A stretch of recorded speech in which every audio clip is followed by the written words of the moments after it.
Finance यानी देवी लक्ष्मी का रूप और एजुकेशन यानी माता सरस्वती का रूप।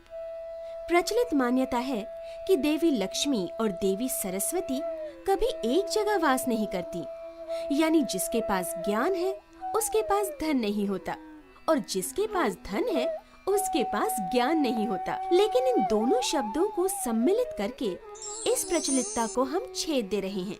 वैसे फाइनेंशियल एजुकेशन के पूरे सत्र में ऐसी कई संकुचित मान्यताओं को हम छेद देने जा रहे हैं, जो इस कदर मध्यम वर्गीय मानसिकता को जकड़े हुए है कि आर्थिक ऊंचाइयां प्राप्त करने के सरल रास्तों को कठिन से नामुमकिन बना देती हैं। तो आइए अपने और अपने परिवार को ऐसी भावनाओं से दूर रख के इस वजह से आने वाली सभी बाधाओं को परास्त करने का सामर्थ्य अपने आप में विकसित करने हेतु देवी लक्ष्मी और माता सरस्वती को वंदन कर इस यात्रा में हम अपना पहला कदम बढ़ाएं। ओम श्री सरस्वतये नमः। मम चित्त स्थिरता संपत्तये मेघावाणीति मंत्र जपम करिष्ये। मेघावाणी भारती त्वं विद्या माता सरस्वती। ब्राह्मी भाषा वर्णमयी पराद्याकृतिरव्ययः। विकल्पा निर्वकल्पा च कलानादमयी क्रिया। कालशक्तिः सर्वरूपा शिवश्रुतिरनुत्तमा। जिसका अर्थ है संपूर्ण वाग्जाट्य रूपी अंधकार मिटाने वाली और नवीनतम स्पष्ट सुवचन देने वाली विद्या माता सरस्वती, हे देवी, मेरी वाणी पर और जिह्वाग्रा पर नर्तन करती आप मेरी मुख कमल में प्रसन्न हो। ओम श्रीं महालक्ष्मी श्रीं नमः। पांडित्यं शोभते नैव न शोभन्ति गुणा नरे। शीलत्वं नैव शोभेत महालक्ष्मी त्वया विना। तावद्विराजते रूपं तावच्छिलं विराजते। तावद्गुणा नराणां च यावल्लक्ष्मीः प्रतीदति।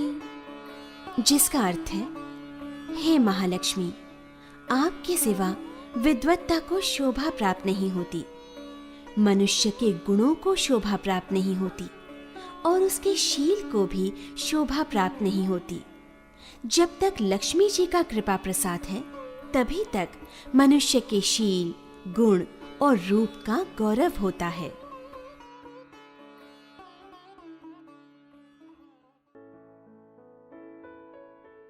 कैश रूट की step 2 VCD basic financial education में आपका स्वागत है। उम्मीद है कि स्टेप 1 वीसीडी से आप पहले ही मुखातिब हैं, जिसमें इस सेल्फ एजुकेशन की आवश्यकता एवं उद्देश्य की चर्चा की गई है। सलाह है कि इस एजुकेशन को स्टेप बाय स्टेप देखें, जिससे किसी भी छोटी से छोटी संकल्पना से आप अनभिज्ञ ना रहें। सलाह ये भी है कि ये वीसीडी आप अपने परिवार के साथ देखें। इसका कारण ये है कि जब परिवार के सभी सदस्यों का फाइनेंशियल सेंस विकसित होगा, तभी परिवार का फाइनेंशियल आईक्यू बढ़ेगा। आखिरकार कोई भी व्यक्ति सिर्फ अपने लिए आय प्राप्ति नहीं करता, वो अपने परिवार के लिए ही तो करता है। प्रत्येक व्यक्ति के सभी आर्थिक निर्णय परिवार से ही जुड़े होते हैं। कई साल पहले महान समाजसेवी महात्मा फुले ने कहा था कि एक पुरुष साक्षर होगा तो सिर्फ एक व्यक्ति साक्षर होगी, मगर एक औरत साक्षर होगी तो पूरा परिवार साक्षर होगा। इसी संस्कार मंत्र को आगे बढ़ाते हुए महान तेजस्विनी सावित्रीबाई फुले ने स्त्री साक्षरता का तंत्र समाज में दृढ़ किया। इसलिए जाहिर सी बात है कि आर्थिक शिक्षा के इन बीजों को परिवार में सही मार्गदर्शन के साथ बोया गया तो इन बोए गए बीजों को सशक्त रूप से विकसित होने से रोकने का सामर्थ्य किसी भी आर्थिक उलझनों में नहीं होगा और ऐसे बीजों से बनी नई पीढ़ी देश को आर्थिक उन्नति के शिखर पर ले जाएगी, जिसे रोकने का सामर्थ्य दुनिया में किसी के पास नहीं होगा। कई साल पहले जिस तरह व्यापारिक समझबूझ से आए अंग्रेज हमारे देश पर 150 साल शासन करके चले गए और साथ में कई अतुलनीय समृद्धियां और कोहिनूर जैसी कई नायाब वस्तुएं ले गए, उसी प्रकार आज भी देश के उदारीकरण से लाभान्वित अन्य देशी निवेशक मध्यम वर्गीय आर्थिक अशिक्षितता का लाभ उठाकर उन्हें आर्थिक गुलाम बनाने पर आमादा हैं। अगर आर्थिक शिक्षा का विकास हम अपने और अपने इर्द गिर्द समाज में नहीं करेंगे तो उद्यमशीलता हमसे कोसों दूर रहेगी। हम पैसों की गुलामी करते रहेंगे और असहाय की तरह मुनाफा देश के बाहर भेजते रहेंगे। चलिए, ये तो हुई राष्ट्रीय समस्या। इसकी अभी हमें चिंता करने की आवश्यकता नहीं, जबकि हमारी खुद की आर्थिक स्थिति में अनेक चिंताएं हैं। तो पहले उन्हें सुलझाते हैं। आइए अब हम चलते हैं फाइनेंशियल एजुकेशन के संस्कारपूर्ण सफर पर कैश गुरु के साथ। कैश रूट की step 2 VCD basic financial education में मैं कैश गुरु आपका स्वागत करता हूं।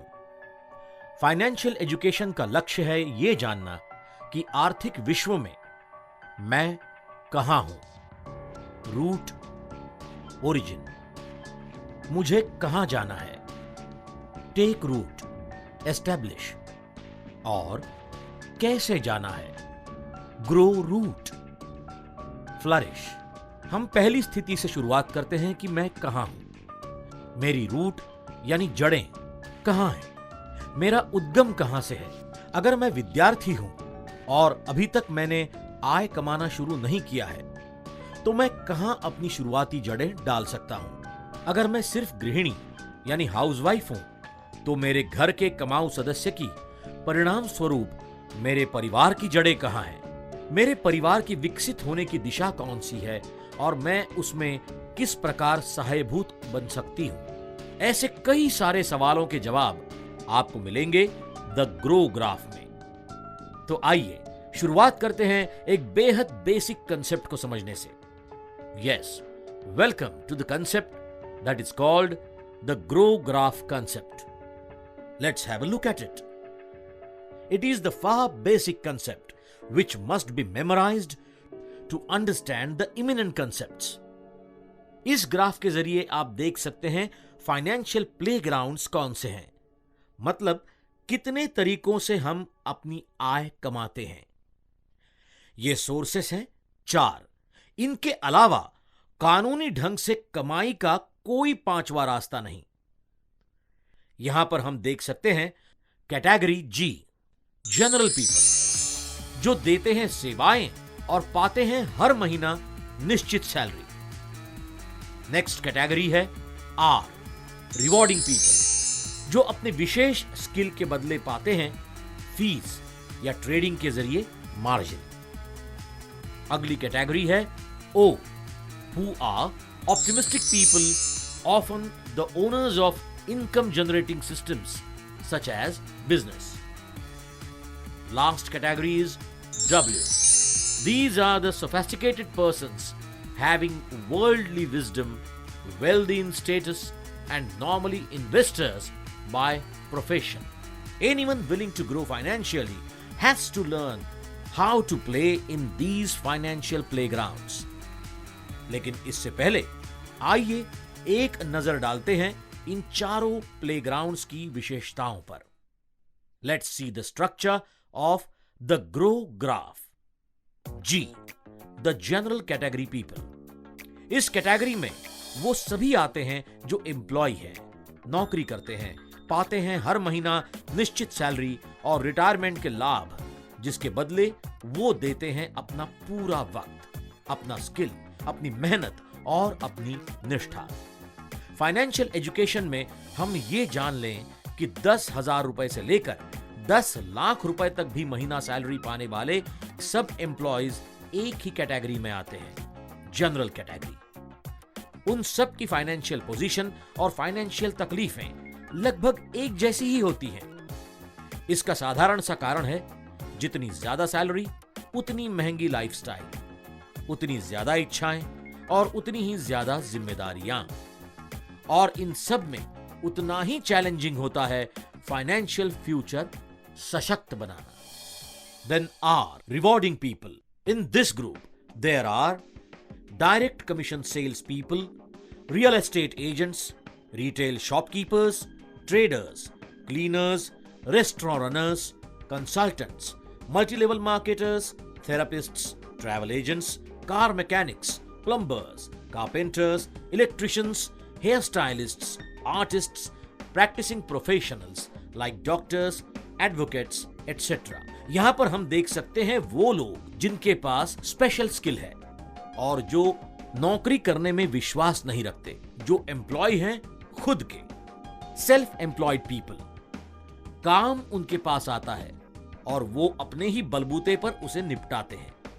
आमतौर पे ये लोग काफी सक्सेसफुल नजर आते हैं। पूरे समाज पर इनकी छाप हमेशा छाई रहती है। लेकिन इस कैटेगरी का ड्रॉबैक खुद उनका स्किल है। ये स्किल वो दूसरे किसी को सिखाना नहीं चाहते, क्योंकि अगर सिखाएं तो वही उनका प्रतिस्पर्धी साबित हो सकता है।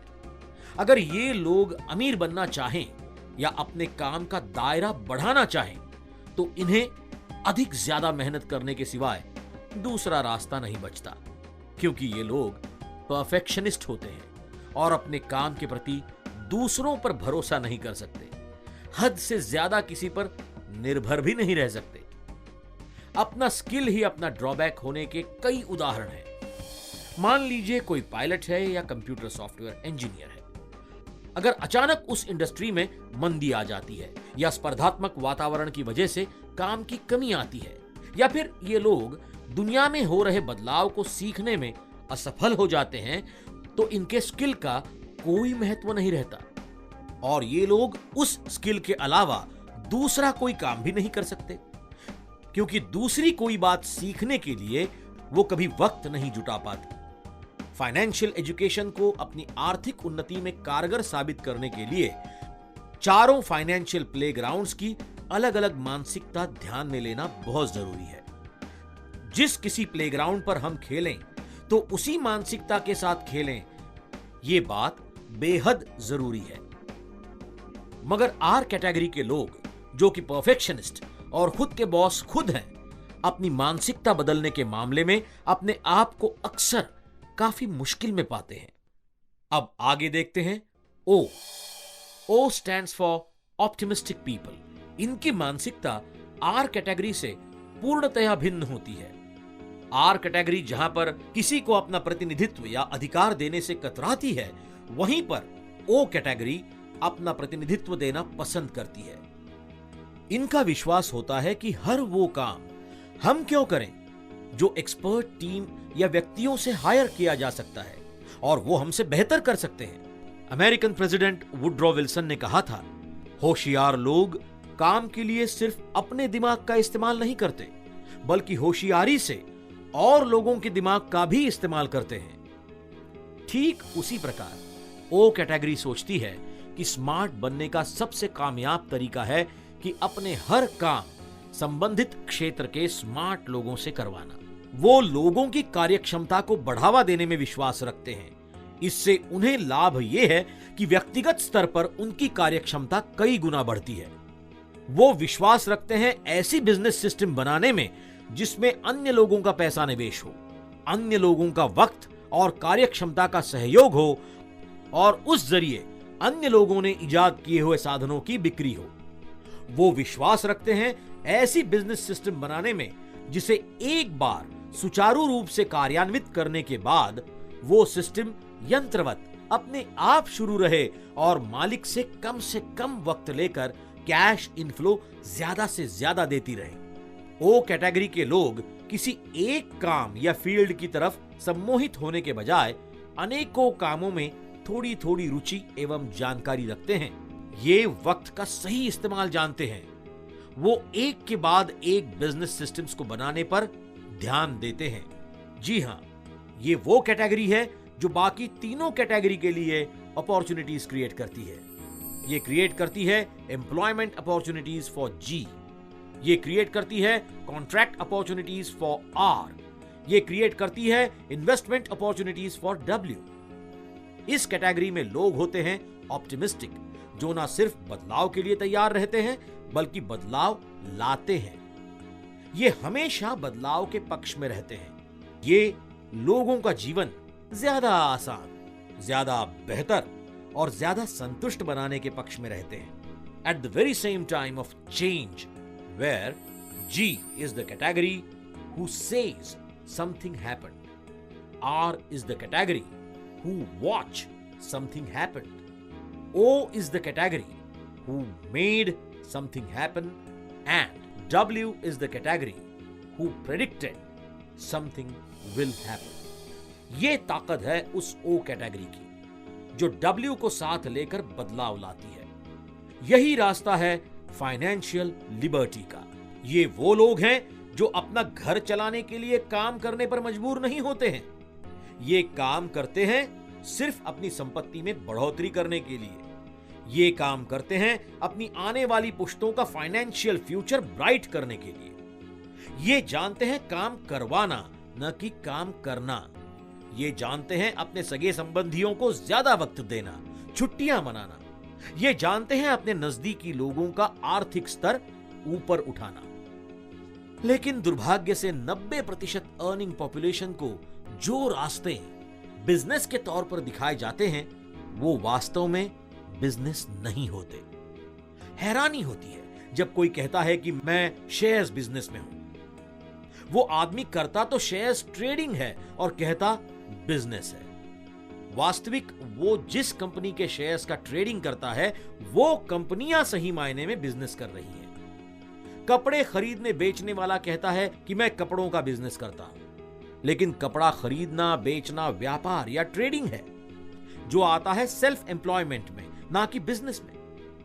कपड़ा इजाद करने वाले साइंटिस्ट से लेकर कपड़ा ट्रेडिंग करने वाले तक कोई भी बिजनेस नहीं कर रहा है, सिर्फ उसके अलावा जिसका ब्रांड कपड़े के ऊपर छपा है। इसी फाइनेंशियल इलिटरेसी के कारण अपने तरक्की की इच्छा रखने वाली ज्यादातर अर्निंग पॉपुलेशन आर्थिक बवंडर में फंस जाती है। वो ऐसी जगह फंसती है जहां न ठहरते बनती है और न बाहर निकलते बनती है। सेल्फ एम्प्लॉयमेंट मानसिकता में उलझना, गलत प्रोजेक्शन, अनुभव रहित मार्केट प्रेडिक्शन, सही सेलिंग सिस्टम का अभाव, बैकअप प्लान का अभाव, ऋण दायित्व के चक्र, ऐसे अनेक कारण बताए जाते हैं इस तरह फंसने के। मात्र सबसे अहम कारण है फाइनेंशियल एजुकेशन का ना होना। फाइनेंशियल एजुकेशन एक ऐसी दृष्टि है जो आर्थिक जगत को आंखों से नहीं देखती बल्कि मन की आंखों से परखती है। सही मायने में बिजनेस को देखना और सही मायने में बिजनेस करने के लिए तैयार होना, ये बात भी फाइनेंशियल एजुकेशन के तहत आती है, जो कि बिजनेस खानदानों में उनके बच्चों को बचपन से मिलती है। यही मूल कारण है कि अमीर ज्यादा अमीर बनता है, क्योंकि उसे वो बातें दिखाई पड़ती है जो देखने की दृष्टि मध्यम वर्गीय माता पिता अपने बच्चों को नहीं दे पाते। इस बात को भी हम फाइनेंशियल एजुकेशन के पूरे दौर में विस्तार पूर्वक जानेंगे। आइए अब आगे देखते हैं W. W category financial field में एम कैटेगरी है। ये कैटेगरी पैसा लगाकर पैसा कमाती है। ये इन्वेस्टर्स होते हैं। इन्हें काम करने की आवश्यकता नहीं होती क्योंकि इनका पैसा इनके लिए काम करता है। यही वो फील्ड है जहां पर पैसा संपत्ति में रूपांतरित होता है। The true W are the people who are having worldly wisdom and are called sophisticated one. इस कैटेगरी में बैठे पॉपुलेशन को वर्ल्डली विजडम इसलिए जरूरी है क्योंकि ये सिर्फ अपने मस्तिष्क की आंखों से अच्छे प्रोजेक्ट भांपकर उसमें निवेश करती है और कोई भी बिजनेस कल्पना को प्रत्यक्ष रूप में लाती है। इस कैटेगरी के बारे में फाइनेंशियल एजुकेशन के अगले दौर में हम विस्तार पूर्वक जानेंगे। तो ग्रो ग्राफ कंसेप्ट के बारे में मैं इन शॉर्ट इतना ही कहना चाहूंगा। The intention of this graph is to make one see where I am in this graph and how to utilize this graph to grow my financial graph. सीधे तरीके से सोचा जाए तो जो व्यक्ति आज जी कैटेगरी में है उसे धीरे धीरे अपने आप को आर कैटेगरी में ले जाना चाहिए, वहां से ओ कैटेगरी और फाइनली डब्ल्यू कैटेगरी में जाना उसका ध्येय होना चाहिए। लेकिन ये कोई थंब रूल नहीं है। one can go directly from G to O or R to O or G to W or R to W. इसमें महत्वपूर्ण बात यह है कि कैटेगरी बदलते समय जिस किसी कैटेगरी में हमें जाना है उसकी मानसिकता को अपनाना जरूरी है। उसी प्रकार हर कैटेगरी के कुछ पात्रता निकष हैं जिसे हमें पूर्ण करना होगा। अतः हर एक कैटेगरी की मानसिकता एवं पात्रता निकष की चर्चा हम फाइनेंशियल एजुकेशन के आगामी सत्र में करेंगे। Till then, always remember, all the 4 categories of the GROW graph are the playgrounds of financial earnings. All are equally important in the economic world. The difference is how you play on these playgrounds using financial brilliance. Chapter 4, Where I Am. गरीबी में जन्म हुआ, ये तो आपका कसूर नहीं है, लेकिन जिंदगी भर गरीब ही रहे तो इसके लिए सिर्फ आप और आप खुद जिम्मेदार हैं। यह स्टेटमेंट है माइक्रोसॉफ्ट के फाउंडर प्रख्यात बिल गेट्स का। देखा जाए तो खास तौर पर पुअर, मिडिल क्लास और रिच ये संकल्पनाएं आर्थिक निकषों के आधार पर रची गई हैं। मतलब आपकी इनकम लेवल यह सुनिश्चित करती है कि आप पुअर हैं, मिडिल क्लास हैं या रिच हैं। मगर मैं कैश गुरु आपके जहन में बसे इस विचारधारा को छेद देकर आपको यह बताना चाहूंगा कि आपकी मानसिकता यह सुनिश्चित करती है कि आप किस क्लास में आते हैं। आइए देखते हैं इन तीनों क्लास की मानसिकता। 1, पुअर। ये पहले कमाते हैं फिर खर्च कर देते हैं, इनका फोकस है एक्सपेंडिचर। 2, middle class. ये पहले खर्च करते हैं फिर कमाते हैं, इसलिए इनका फोकस है लायबिलिटी। 3, रिच। ये क्लास अपना ध्यान केंद्रित करता है संपत्ति पर, इनका फोकस है एसेट। 1, पुअर, जो कि सिर्फ आज के लिए जीता है। 2, मिडिल क्लास, जो कल का दिन बीता उसकी भरपाई करने में आज जुटा रहता है। 3, रिच, जो कल, आज और कल इन सभी दिनों में बेहतरीन जिंदगी जीता है। 1, पुअर, ये कल की चिंता नहीं करते और इनका कोई फ्यूचर भी नहीं होता। 2, मिडिल क्लास, ये बेहतरीन लाइफस्टाइल चाहते हैं, उसे बनाए रखने के लिए वो आधार लेते हैं ऋण यानी लायबिलिटी का। इन्हें वास्तव में रिच बनने से ज्यादा रिच दिखने में विशेष रुचि रहती है, इसलिए वो हर एक चीज पाना चाहते हैं जो रिच लोगों के पास है। वो सिर्फ रिच लोगों के लाइफस्टाइल का अनुकरण करते हैं और इस तरह फाइनेंशियल इलिटरेसी का शिकार बन गरीब होने के रास्ते पर निकल पड़ते हैं। 3, रिच। ये क्लास रिच होने के वास्तविक उपायों पर अमल करता है। इनके पास रिच मानसिकता होने के कारण वो आर्थिक स्तर पर रिच बनते हैं। 1, पुअर, इन्हें ऋण लेने से डर लगता है और ये उससे दूर रहते हैं। 2, मिडिल क्लास। ये क्लास अपने लाइफस्टाइल के खर्चों और जरूरतों के लिए ऋण लेने में बेझिझक और बेताब रहते हैं। 3, रिच। फाइनेंशियल एजुकेशन से आने वाली फाइनेंशियल मैच्योरिटी होने के कारण ऋण संकल्पना को सुचारू रूप से नियंत्रित करने की सक्षमता रिच क्लास अपने एसेट में भर देता है। Rich mentality believes creating powerful asset from almost zero. This class does not have to worry about its expenditure, liability or debts because its asset takes care of handling those. Rich मानसिकता वास्तव में ऐसा क्या करती है, कैसे करती है जिससे वो ऐसी एसेट बनाने में सक्षम होती है, और मिडिल क्लास मानसिकता ऐसा क्या करती है जिससे वो रिच के बजाय और गरीब होने के रास्ते पर चल देती है। ये हमें सीखना है फाइनेंशियल एजुकेशन में। लेकिन इस एजुकेशन में आप आगे तभी बढ़े जब आपको दिलचस्पी हो अपने फाइनेंशियल फ्यूचर को सुधारने में, भावी पीढ़ी की फाइनेंशियल स्थिति सशक्त बनाने में और सबसे अहम बात चिंता मुक्त सेहत से भरपूर जिंदगी पाने में, यानी कि रिच बनने में। पर अगर आपको रिच बनने में दिलचस्पी नहीं है तो मेरी पुअर और मिडिल क्लास को यह सलाह है कि आप यही रुक जाएं, आगे ना बढ़ें और अमल करें सिर्फ उस बात पर जो कि काफी सारे फाइनेंशियल एडवाइजर्स देते हैं। Stay below your means. आपकी चादर देख के पैर फैलाइए। कम से कम में गुजारा कीजिए। अपनी इच्छाओं को मारकर आने वाले कल के छोटे बड़े खर्चों के लिए सेविंग कीजिए और रोज ईश्वर से प्रार्थना कीजिए कि भविष्य में ऐसी कोई घटना ना घटे जिसके लिए मुझे काफी सारे पैसों की जरूरत पड़े। शायद वो आपकी सुन ले। मेरी शुभकामनाएं आपके साथ हैं। लेकिन अगर आपको रिच बनने की चाहत है तो चलिए निकल पड़ते हैं इस सफर पर, जिसमें काफी आत्मविश्वास के साथ आपने अपना पहला कदम बढ़ा दिया है।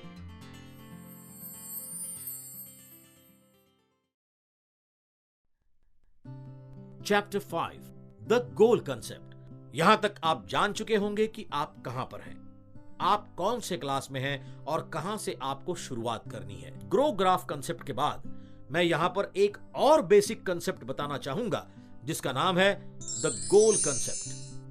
काफी सारे आर्थिक उलझनों की जड़ इसमें है।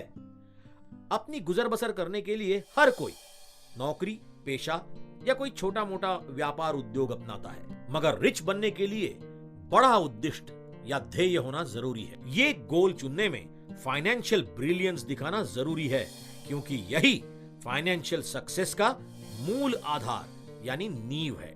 आपका यह फाउंडेशन मजबूत करने में दिशा दर्शक साबित होता है the goal concept. Let's have a look at it. The goal concept, the concept to be known before setting any financial goal in the life.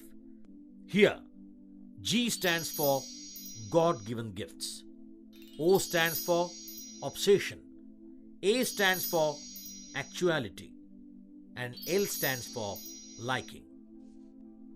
First principle in the goal concept is learn to differentiate between obsession and the actuality. Obsession यानी कुछ समय के लिए दिमाग पर छाया हुआ विचार, जिसे हम ग्लैमर या क्रेज भी कह सकते हैं। फाइनेंशियल वर्ल्ड में काफी लोग अपना उद्दिष्ट ऑब्सेशन के आधार पर तय करते हैं। बचपन में बच्चों को अक्सर पूछा जाता है कि आप बड़े होकर क्या बनेंगे, जिसका सहज जवाब होता है doctor, engineer, pilot, singer, dancer, actor. उसी तरह आजकल मल्टी लेवल मार्केटिंग के सेमिनार्स में यही सवाल अलग तरीके से पूछा जाता है कि आपका सपना क्या है या आप क्या पाना चाहते हैं, जिस पर लोगों का जवाब होता है बड़ा घर, कार, फॉरेन टूर या फिर लैविश लाइफस्टाइल। ये जवाब ऑब्सेशन के कारण आते हैं। जो चीज हमें प्रभावित करती है उसे बहुत बार लोग अपना ध्येय मानकर चलते हैं, अपना कीमती वक्त उस पर विचार करने में जुटा देते हैं, जबकि उस फील्ड के बारे में उन्हें जरा सा भी अनुभव नहीं होता, एक्चुअलिटी के बारे में जरा सा भी अंदाजा नहीं होता। And with the zero knowledge about the obsessed field, people used to run after miracles, finally end up getting exhausted and find nothing except frustration. These are the people who fail to differentiate between obsession and the actuality. दिमाग पर छाई किसी एक विचारधारा की सनक लेकर कई लोग पूरी तरह से नए फील्ड में उतर जाते हैं, लेकिन जब उन्हें पता चलता है कि वहां पर कामयाबी पाने के लिए कई ज्यादा हार्ड वर्क करना है, मूलभूत तत्व यानी फंडामेंटल्स को सीखना जरूरी है और काफी हद तक समय का निवेश भी करना है, तो वो प्रायः भाग खड़े होते। To be summarized, if I want gold, what should I do first? I should have to learn and know very well that everything glitters is not gold. The second principle in the goal concept is learn to identify and match God-given gifts and liking. जिस तरह पहले principal में हमने देखा कि obsession हमें गुमराह कर देता है, तो सवाल ये उठता है कि ऑब्सेशन और एक्चुअलिटी में हम फर्क कैसे करें। इसका जवाब काफी सरल है। अगर किसी गोल के बारे में निष्पक्ष, तटस्थ और वास्तविक दृष्टिकोण रखने में आपकी बुद्धि आपका साथ नहीं दे रही है, तो समझ लीजिए कि आप उस गोल के बारे में ऑब्सेस्ड हैं। उस गोल को साकार करने के मार्ग में अगर आप व्यवहार्यता अनुरूप बदलाव, लचीलापन मतलब फ्लेक्सिबिलिटी, समझौता यानी कॉम्प्रोमाइज और निगोशिएशन नहीं चाहते तो आप एक्चुअलिटी से कोसों दूर हैं। आप अपनी दुनिया में जी रहे हैं, क्योंकि फ्लेक्सिबिलिटी, कॉम्प्रोमाइज, निगोशिएशंस ये शब्द तभी आते हैं जब आप लोगों के साथ काम कर रहे हो। कोई भी बड़ा उद्देश्य साकार करने के लिए कई लोगों के साथ काम करना होता है, और आर्थिक ऊंचाइयां प्राप्त करने के रास्ते में यही सबसे बड़ी चुनौती है। It is about what to avoid. Simultaneously, the must-do thing is to get best out of you. And for this, first, you should identify your own God-given gifts. इसमें कोई आपकी मदद नहीं कर सकता। ये आपको खुद ढूंढ निकालना है कि आपकी खासियत क्या है। कैश गुरु इस बात में अतीव विश्वास रखते हैं कि हर एक के पास कोई ना कोई कुदरती देन जरूर है, जिसके सही इस्तेमाल से हर कोई कामयाबी की ऊंचाइयां छू सकता है। बस उसे खोजने की और सही तरीके से इस्तेमाल करने की देर है। साथ ही साथ ये भी देखें कि आपकी पसंद या रुचि किस ओर है, किस काम में आप अपने आप को गतिशील और सुखद महसूस करते हैं, यानी कि फास्ट और कंफर्टेबल। हालांकि ये इतना सरल भी नहीं। कई कोशिशों के बाद आप ये जान सकेंगे कि आपकी स्वर्णिम देन क्या है। Once the God-given gift and personal liking are matched, then it comes out with passion, and passion hardly runs back. We will take a separate session on the passion concept, and we'll see how it generates power. यहां पर गोल concept को खत्म करने से पहले मैं आपको एक और क्लू देना चाहूंगा। जिस चीज के बारे में आपको सबसे ज्यादा कंप्लेंट है, समझ लीजिए उसी में आपको सबसे ज्यादा स्कोप है, ना कि उस चीज में जो आपको सबसे ज्यादा पसंद है। जनरली कोई भी इंसान किसी चीज के बारे में कंप्लेंट तभी करता है जब उसमें सुधार के नुस्खे वो सोच सकता है, और यही अगर पैशन बन जाए तो वो उन नुस्खों या तरीकों को अमल में भी ला सकता है। वो उस फील्ड में बदलाव या नयापन ला सकता है। इसी बदलाव या नयापन लाने की कोशिश को हम फाइनेंशियल एजुकेशन में बड़ा उद्देश्य यानी सुप्रीम गोल कहते हैं। गोल कंसेप्ट के बारे में एक और बात मैं स्पष्ट करना चाहूंगा। काफी फाइनेंशियल एडवाइजर्स फाइनेंशियल गोल को फाइनेंशियल प्लानिंग के साथ जोड़ देते हैं। मैं कैश गुरु इस बात से सहमत नहीं हूं। फाइनेंशियल एजुकेशन हमें सिखाता है सुप्रीम गोल सेट करना, जो कि रियलिस्टिक प्लान है। यह प्लान सही मायने में आपको संपत्ति का मालिक बना सकता है। और फाइनेंशियल प्लानिंग वो सुहाना सपना है जो मिडिल क्लास को सिर्फ तसल्ली देता है कि आगे आने वाले 25 साल सुरक्षित कर लिए हैं। It is called romantic plan. Realistic और रोमांटिक प्लान के बारे में फाइनेंशियल एजुकेशन के आगामी सत्र में हम विस्तार पूर्वक जानेंगे, मगर इन दोनों में फर्क स्पष्ट करने के लिए यहां संक्षिप्त विवरण देना लाजमी है। The people with romantic plan are of the mentality that it is just a beginning, whereas the people with realistic plan are of the mentality that it is the last chance. The people with romantic plan work on slow plan. The people with realistic plan work on fast plan. The people with romantic plan speak slow words such as perhaps, if, probably, might, maybe. And the people with realistic plan speak fast words such as definitely, certainly, I can, I will, you can, etc. The people with romantic plan keep on slave to money and working hard to save money. But the people with realistic plan soon escape themselves from being working for money and get into the position to rule the money. So, all it comes with your attitude towards your goal. अपनी रोजी रोटी चलाने के लिए आप जो कोई भी काम कर रहे हो वो करना आपकी जिम्मेदारी है, उसे बखूबी निभाएं। मगर साथ ही साथ ये अभ्यास भी जारी रखिए कि वेल्थ क्रिएशन के लिए आपको कौन से गोल की तरफ मुड़ना है।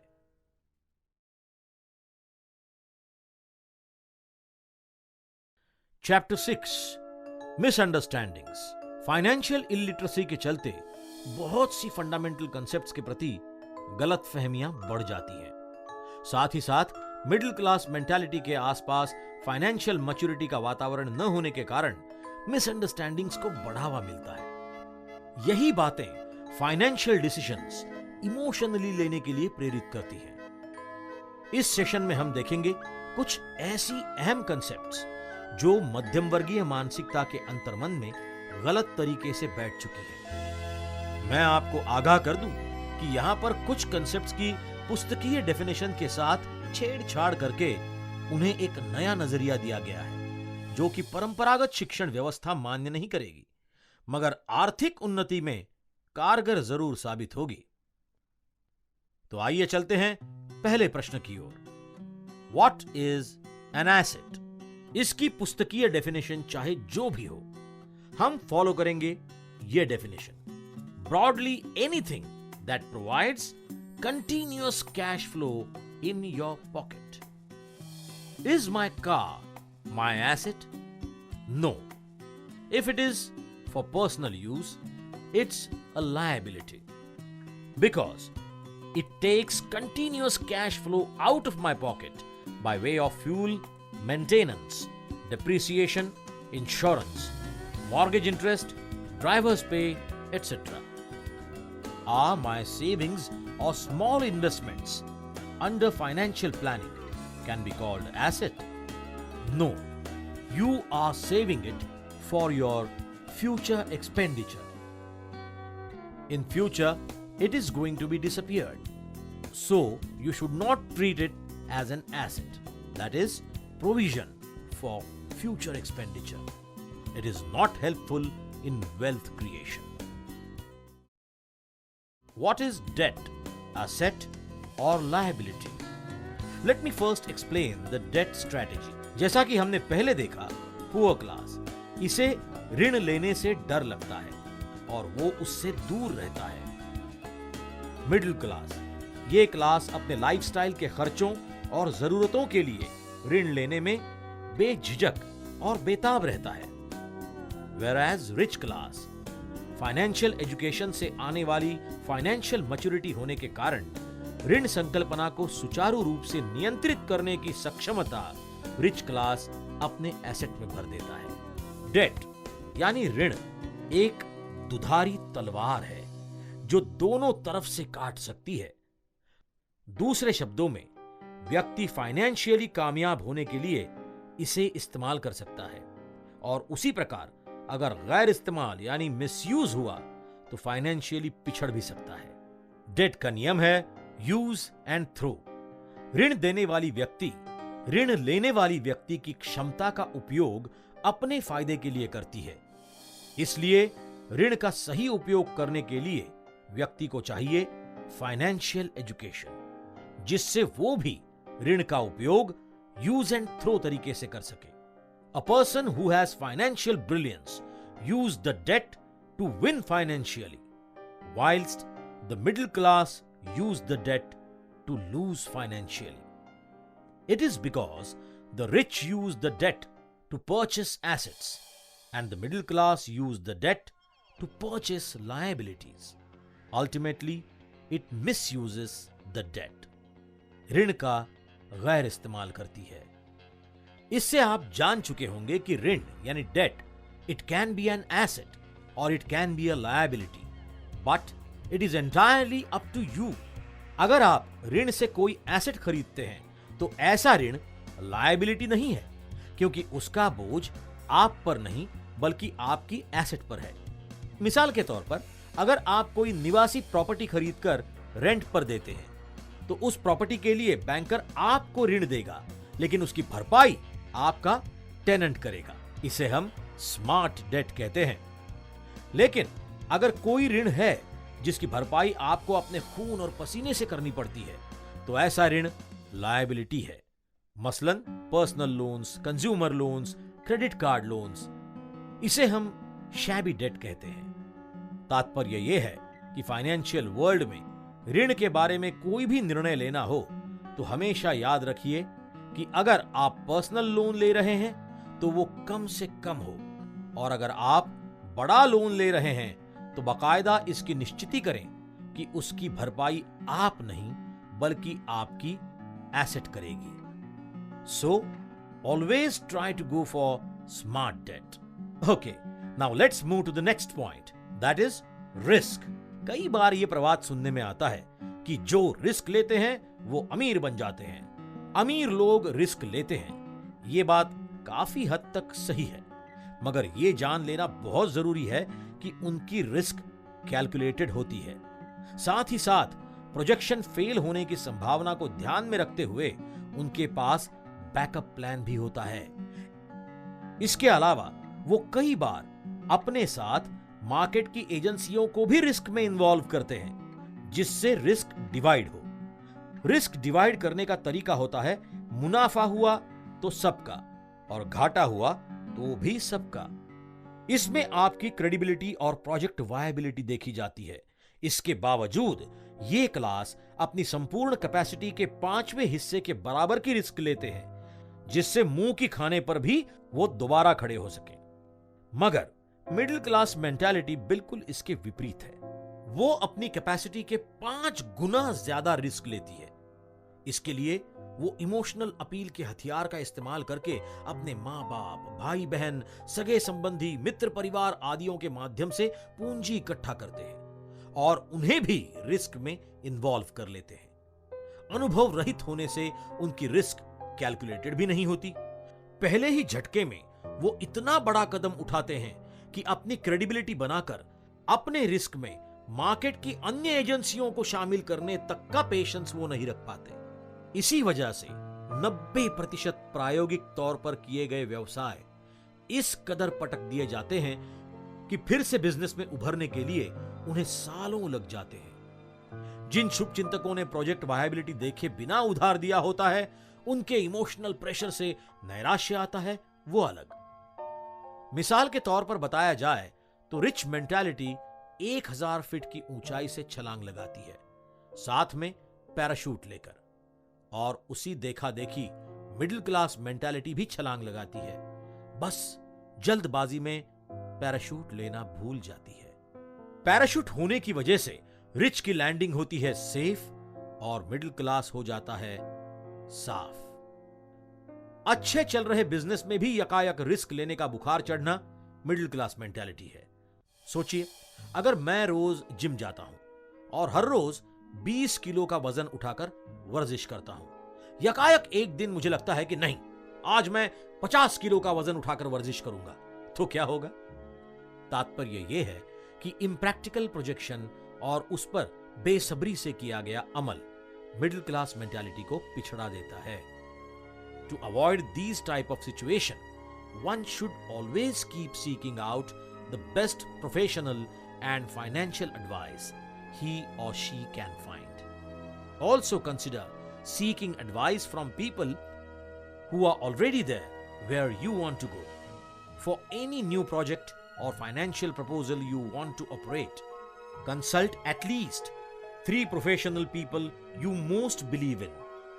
But make sure that they are competent and impartial. Your home, is it your asset or is it your liability? पारंपरिक शिक्षा पद्धति के अनुसार आपका घर आपकी एसेट है, जिससे मैं कैश गुरु सहमत नहीं हूं। आधुनिक विचारधारा के लेखक और आर्थिक संशोधक ये मानते हैं कि आपका घर आपकी लायबिलिटी है। ऐसा इसलिए क्योंकि आपका घर आपके लाइफस्टाइल खर्चे बढ़ाता है, साथ ही साथ वो आपसे लेते रहता है property tax, maintenance, mortgage payment, furniture और रिनोवेशन खर्चे। यानी कि कंटिन्यूअस कैश फ्लो प्रोवाइड करने के बजाय, जो कि एसेट का गुणधर्म होना चाहिए, आपका घर आपसे कंटिन्यूअस कैश फ्लो मांगते रहता है। यह जरूर है कि उसकी मार्केट प्राइस बढ़ती है, मगर फिर भी वो आपको कैश फ्लो प्रोवाइड नहीं कर सकता, क्योंकि आप कभी उसे बेचने नहीं जाते। आधुनिक विचारधारा के लेखकों की यह बात एक वस्तुस्थिति है, मगर मैं कैश गुरु इससे भी पूरी तरह से सहमत नहीं हूं। आपका घर आपको बहुत कुछ देता है, जिसकी कीमत पैसों में नहीं आंकी जा सकती। पैसा कमाने के लिए आप अनेकों साधनों का इस्तेमाल करते हैं, अनेकों प्रयोग भी करते हैं। इसके लिए जो एनर्जी चाहिए वो आपको आपके घर से ही मिलती है और कहीं से नहीं। आपका घर आपको शेल्टर देता है और उसके साथ साथ कंफर्ट भी। आपका घर आपको सपने देता है, आपका घर आपको आत्मविश्वास देता है, भाग दौड़ से छुटकारा देकर संतुष्टि के कुछ पल देता है। आपका घर आपको और आपके परिवार को स्थापित एवं सुरक्षित करता है। घर एक सामान्य जरूरत होने के कारण सारे मध्यम वर्गीय लोग अपने आत्मबल का इस्तेमाल करके जिंदगी की सबसे पहली और सबसे बड़ी खरीदारी करते हैं, वो है घर। इस तरह बड़ी खरीदारी करने का पहला अनुभव भी घर ही देता है। कठिन समय में आपका घर आपके लिए गारंटर का काम भी करता है। आपका घर आपकी क्रेडिबिलिटी बनाए रखता है। इसलिए जिनके पास अपना खुद का घर है उन्हें मैं बधाई देना चाहूंगा, कांग्रेट्स। और जिनके पास अभी तक नहीं है उन्हें मैं यह कहना चाहूंगा कि टेक योर होम फर्स्ट। जैसा भी हो, जहां भी हो, अपना खुद का एक घर बनाइए। यहां पर अपने पिता के घर को अपना घर कहने की गलती मत करना, क्योंकि वो जमाना अब नहीं रहा। जब तक आप अपना घर नहीं लेते तब तक आप अपने आत्मबल की परीक्षा नहीं कर सकते और सही मायने में खुद के बलबूते पर बड़ी खरीदारी का अनुभव भी आपको नहीं मिल सकता। काफी सारे मध्यम वर्गीय अपना खुद का घर लेते हैं, यह संतोष की बात है, मगर मेरे दृष्टिकोण में दुख की बात सिर्फ इतनी है कि घर होने के बाद मध्यम वर्गीय लोग अपने आत्मबल को भूल जाते हैं, जबकि उनका आत्मबल और अनुभव दूसरी बड़ी एसेट लेने में उनके काम आ सकता है। लेकिन आगे चलकर वो कभी इसे इस्तेमाल ही नहीं करते। वो जुट जाते हैं लायबिलिटीज खरीदने में। लायबिलिटी और एसेट में यही समानता है कि दोनों बनाने के लिए पैसे की जरूरत होती है। जो लोग एसेट खरीदते जाते हैं वो रिच बनते जाते हैं, और जो लोग लायबिलिटीज खरीदते जाते हैं वो पुअर, गरीब। अब रही बात घर के अकाउंट क्लासिफिकेशन की, यानी कि इसे असेट कहें या लायबिलिटी, इसकी तो मैं ये स्पष्ट करना चाहूंगा कि it is an underestimation to call home just part of balance sheet, because it is wide enough to maintain your life's balance sweet. Our next chapter is Investment ABC with PAISA concept. Let's have a look on this concept. The PAISA concept. P is pension, A is assurance, I infants, S shelter, and A attentive. That is PAISA. Here P stands for pension, that is for retirement days. Suggestive solution is government pension plan. A stands for assurance, that is for health and life. Suggestive solution is insurance. I stands for infants, that is child education and marriage. Suggestive solution is child plan and SIP. S stands for shelter, that is for family welfare. Suggestive solution is RDs and home EMIs. A stands for attentive, that is emergency funds, and suggestive solution for A is gold. These are the minimum paper assets everyone should have. Pension for retirement days. यहां पर government pension plan इसलिए जरूरी है क्योंकि वो सुरक्षित है। Retirement age में आप उस मकाम पर होते हैं जहां पर सुरक्षित या गारंटी ये शब्द काफी मायने रखते हैं। Assurance for health and life. Insurance company का मेडिक्लेम और अपने जीवन का टर्म प्लान हर किसी ने लेना बहुत जरूरी है। मैं कैश गुरु ये चाहूंगा कि इसमें निवेश किए गए आपके पैसे जाया हो जाएं और आपको एक फूटी कौड़ी भी वापस ना मिले। इसका अर्थ यह है कि आप कभी बड़े बीमारी के शिकार ना हो और आपके जीवन की आयु लंबी हो। लेकिन उस सूरत में भी आपके पैसे जाया नहीं होंगे क्योंकि वो और किसी न किसी जरूरतमंद के काम आते हैं। इन्फेंट्स, बच्चों की छोटी उम्र से ही उनकी शिक्षा के खर्चों के लिए चाइल्ड प्लान शुरू कर देना समझदारी है। हमारे देश में अभी तक बच्चों की शादी का जिम्मा भी माता पिता ही उठाते हैं, जो कि हास्यास्पद चीज है, मगर ठीक है। इसके लिए हर महीने म्यूचुअल फंड SIP में निवेश एक अच्छी सलाह हो सकती है। Shelter. Every earning person has a responsibility to shelter the family welfare. Welfare means to protect the interests, happiness, safety and well-being of the family members. इसके लिए थोड़ी पूंजी बाजू में रखकर नियमित खर्च करना बहुत जरूरी है। Attentive. Every earning person must have attentive for any emergency fund he or she may require in future. For this, gold is number one tool from ancient times. It is because it has value which appreciates fast. Also, it has a ready market and global acceptance. This is what the पैसा concept is. अब यहां पर एक बात पर मैं जोर देना चाहूंगा कि पैसा कंसेप्ट को फॉलो करने से पहले एक अच्छे फाइनेंशियल एडवाइजर की सलाह लेना बेहद जरूरी है, जो मार्केट में उपलब्ध सभी ऑप्शंस की खामियां और श्रेष्ठता यानी एडवांटेजेस और डिसएडवांटेजेस आपके सामने रखे और खासकर आपके फाइनेंशियल सिचुएशन और फोकस के अनुरूप सही प्लान आपको सुझाए। इम्पार्शियल और नॉलेजेबल फाइनेंशियल एडवाइजर ही आपके फायदे की सोच रखता है। वो क्लेम सेटलमेंट में भी आपके सहायक होते हैं, जिसके लिए उनके पास बाकायदा सेटअप होता है। वो कंपनी ओरिएंटेड नहीं बल्कि क्लाइंट ओरिएंटेड होते हैं। सो कॉल्ड फाइनेंशियल एजेंट्स ये काम नहीं कर सकते क्योंकि वो किसी एक कंपनी के एजेंट होते हैं और अपनी कंपनी के प्रोडक्ट्स को बढ़ा चढ़ाकर प्रमोट करते हैं। मैं एक और बार दोहराना चाहूंगा कि ये सब चीजें PFE हैं, यानी कि प्रोविजन फॉर फ्यूचर एक्सपेंडिचर। ये सब करने से कोई भी अमीर नहीं बनने वाला, क्योंकि इससे वेल्थ क्रिएशन नहीं होगी। हालांकि कुछ कंपनियां ये दावा करती हैं कि उनके पास वेल्थ क्रिएशन प्लान है, मगर बढ़ती महंगाई यानी कि इन्फ्लेशन के मद्देनजर इस प्लान को मैं रोमांटिक प्लान कहूंगा, ना कि रियलिस्टिक। अगर आपको रिच बनना है तो आप भी इन सब PFE को इन्वेस्टमेंट ना समझें, क्योंकि आने वाले दिनों में ये इनके रिटर्न बेनिफिट सहित खर्च होने वाली है। और कोई कितना भी इसे रिस्क फ्री कह के प्रमोट करे, मगर मैं कैश गुरु आपको यह बताना चाहूंगा कि no tool in this is risk free. ये VCD बनते वक्त सन 2011 चल रहा है, जिस वक्त अमेरिका दिवालिया बनने के कगार पर है। वहां की गवर्नमेंट सर्वाइवल के लिए अपने खर्चों में किस तरह कटौती करे, इस विषय में लीन है। सो when even government is at risk, when even American government is at risk, then who else in the world can take guarantee of risk-free returns?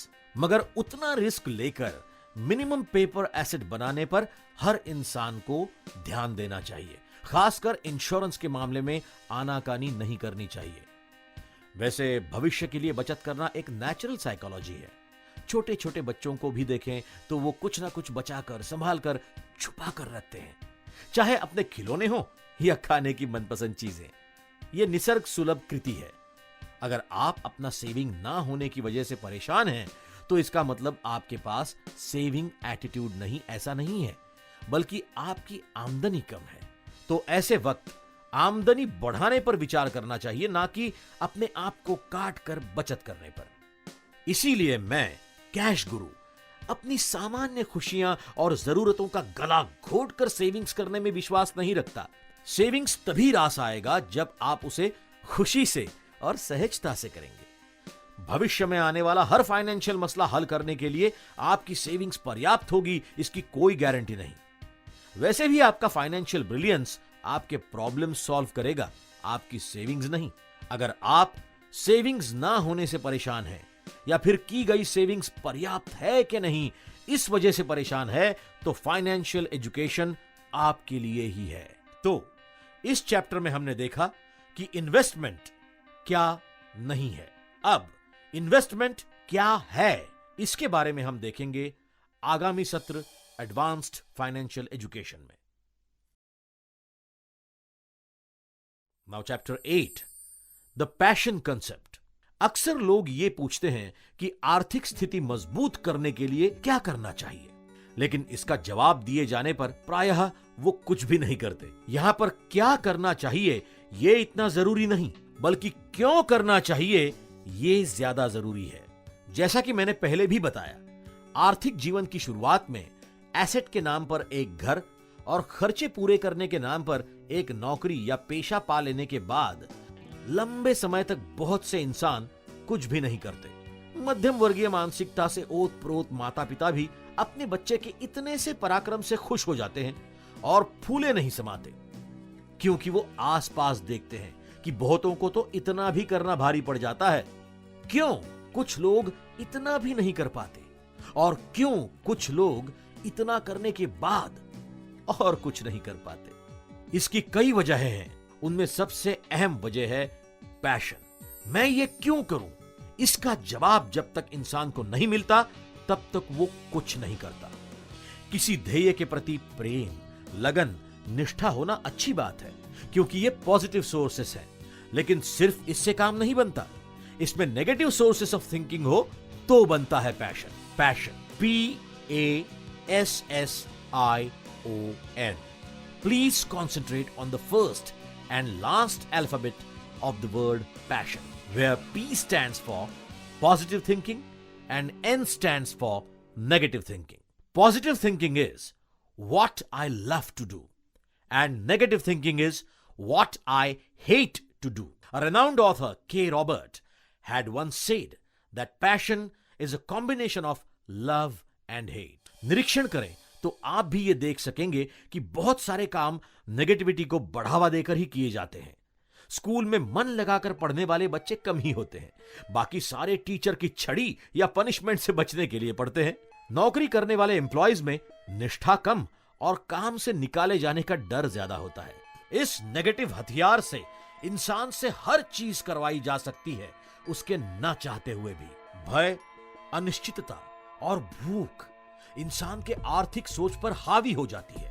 उस वक्त वो भूल जाता है कि फाइनेंशियल ब्रिलियंस उसकी सारी आर्थिक चिंताएं दूर कर सकता है, ना कि पैसा। फिर वो चाहे अनचाहे पैसे के लिए काम करना शुरू कर देता है। कमाना, गंवाना, फिर से कमाना, इस चक्र में वो बेचारा फंस जाता है। In other words, we may say such person is not living life, but he is leaving life far away.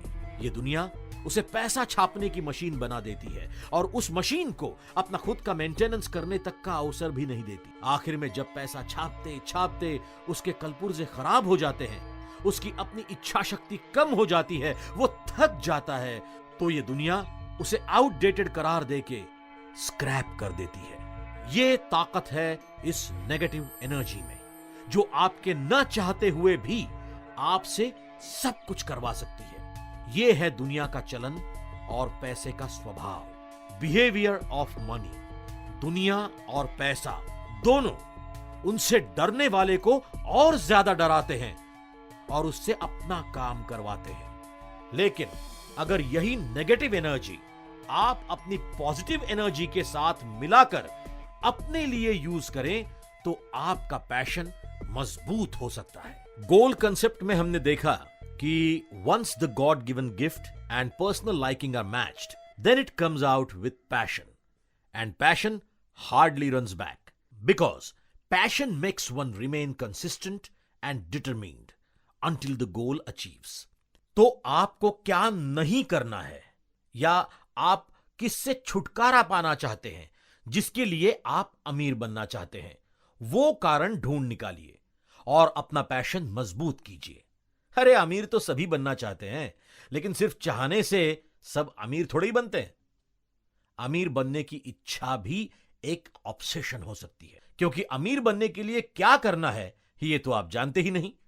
और बगैर कुछ जाने अगर आप कोई भी इच्छा रखते हैं तो ये ऑब्सेशन है।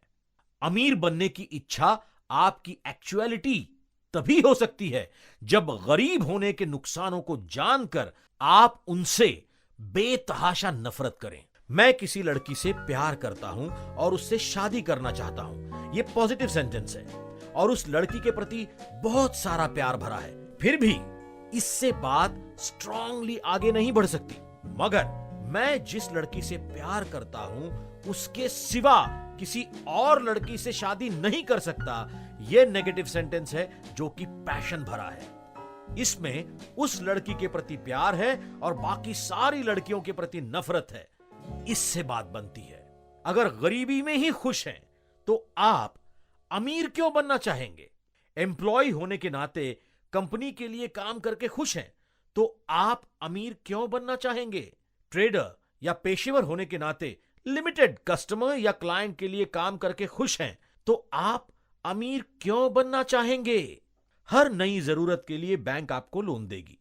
लोन लेकर बैंक के लिए विदाउट सैलरी काम करने में खुश हैं तो आप अमीर क्यों बनना चाहेंगे? महंगी लायबिलिटीज का खरीदार बनकर उन्हें बेचने वाले को अमीर बनाने में खुश हैं तो आप अमीर क्यों बनना चाहेंगे? अलग अलग प्रोडक्ट्स का एंड यूजर होने के नाते अलग अलग टैक्सेस की भरपाई आपसे होती है। इसके अलावा इनकम टैक्स भी आप भरते हैं। ऐसा करके गवर्नमेंट के लिए विदाउट सैलरी काम करने में आप खुश हैं तो आप अमीर क्यों बनना चाहेंगे? अगर 10 to 6 जॉब उम्र भर करने में आप खुश हैं तो आप अमीर क्यों बनना चाहेंगे? ये सवाल मैं आपको इसलिए पूछ रहा हूं कि आप अपना दिमाग इन सवालों के रास्ते दौड़ाकर जवाब ढूंढें और अमीर बनने के लिए अपने आप पर फोर्स क्रिएट करें ताकि बीच रास्ते में ही आप कहीं भाग न खड़े हो जाएं। हालांकि आपका पैशन आपको भागने नहीं देगा। अपने पॉजिटिव और नेगेटिव थॉट्स को सम्मिलित करके एक बार आपको अपना पैशन मिल जाए तो अपने इनकम सोर्सेस बढ़ाने के रास्ते में आप कभी पिछड़ नहीं सकते। So I would like to suggest you to ink down your strong hates first. If the reasons are strong enough to force you to do what you can do, then only proceed further. Otherwise, take a long breath and go to sleep.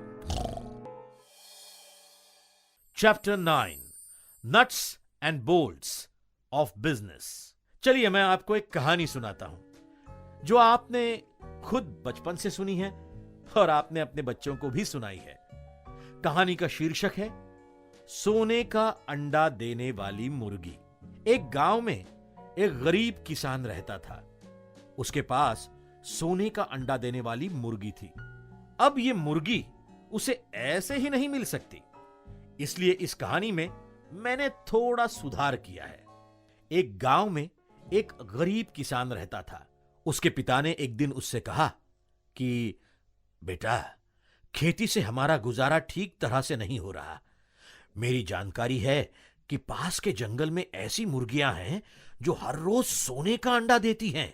जंगल में कई खूंखार जानवर हैं जो जंगल में आने वाले पर हमला करके उसे खा जाते हैं। मगर फिर भी हमारी स्थिति इतनी गरीब है बेटा कि तुम्हें यह जोखिम उठाना ही होगा और जंगल में जाकर मेहनत करके ऐसी मुर्गी ढूंढ लानी होगी जो सोने का अंडा देती है। अपने बूढ़े पिता की बात सुनकर किसान जोखिम उठाता है, मेहनत करता है और उसकी मेहनत रंग लाती है। उसे वो मुर्गी मिल जाती है जो हर रोज सोने का अंडा देती है। अब उस अंडे को बेचकर जो कमाई आती थी उससे उनका गुजारा अच्छे से होने लगा। एक दिन यकायक उस किसान के मन में आता है कि अगर मैं इस मुर्गी का पेट फाड़ दूं तो इसमें से कई सोने के अंडे निकलेंगे और मैं अमीर बन जाऊंगा। यह सोच मन में आने की देर न आओ देखा न ताओ, किसान उस सोने के अंडे देने वाली मुर्गी को काट देता है। मगर उसमें से कोई अंडा नहीं निकलता। बाद में जाकर किसान को पछतावा होता है। ये कहानी उदाहरण है पुअर मेंटालिटी का। उसी गांव में मिडिल क्लास मेंटालिटी के किसान भी रहते थे। उन्होंने भी अपने बच्चों को जंगल भेजा और बताया कि जोखिम उठाकर और अपनी मेहनत से ऐसी मुर्गी लाओ जो हर रोज सोने का अंडा देगी। सब बच्चे बारी बारी जंगल गए।